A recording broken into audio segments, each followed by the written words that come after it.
Next question. What is concrete creep? Go ahead and hit pause. Well, concrete, just under its own weight, will start to kind of squish down. And it'll squish down, about 1/16 of an inch per story over 10 years. So as it squishes down, we need to allow for that. So if we're going to tie, for instance, masonry to the concrete, we need to allow for the concrete to squish down, even if the masonry doesn't. We need to allow for those kind of tolerances. We also see concrete creep in pre-stressed members. So if we're pre-stressing a member, we're kind of squeezing it together. And as we squeeze it together, it's going to shrink as well. Speaking of pre-stressing, what is pre-stressing? Sketch that out or describe it and hit pause. So if we have a concrete member that's intended to work in bending, we can squeeze it together. And by squeezing it together, we can increase the strength. Let's take a look at this paperback book. Okay, I have a paperback book. Now, if someone comes through and tries to press down on that paperback book, they're able to press down on the paperback book without much trouble. But if I squeeze it together and I invite them to come back and press down, now by squeezing this paperback book together, it makes the paperback book more resistive to the forces that may be applied to it perpendicular to the beam or to the slab. So for things like beams and slabs, we're gonna run a pre-tensioning cable, and we're going to stretch it. And when we kind of let it go, or when we stretch it, it's going to push the concrete together, and it may even offer what's called a camber, this little kind of frowny face geometry that allows for even more strength.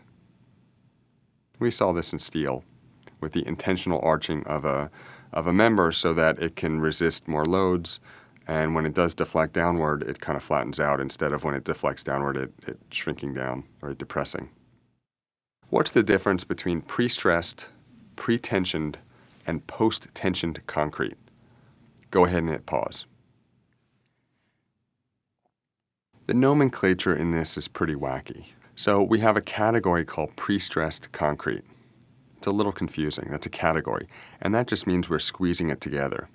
Now, within pre-stressed concrete, there are two flavors.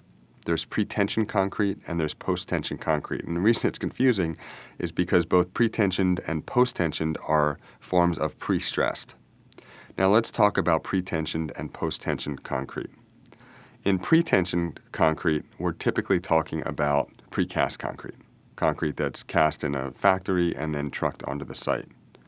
In post-tension concrete, we're typically talking about cast-in-place concrete. So with post-tensioning concrete, we're going to run tubes through the concrete. So here we have some tubes, and we're going to stretch them across the formwork.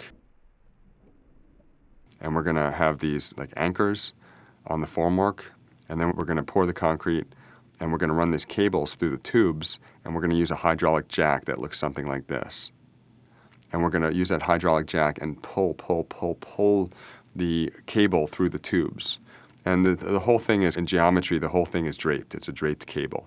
And so it's going to be draped down, and we're going to anchor it here, and we're going to use a hydraulic jack here, and we're going to pull it tight as we can, and we're going to cause the whole thing to compress, and we're going to increase the strength of the entire assembly, especially as it relates to bending forces. This is a multi-strand post-tensioning anchor. So it's an anchor for a whole bunch of strands of post-tensioning.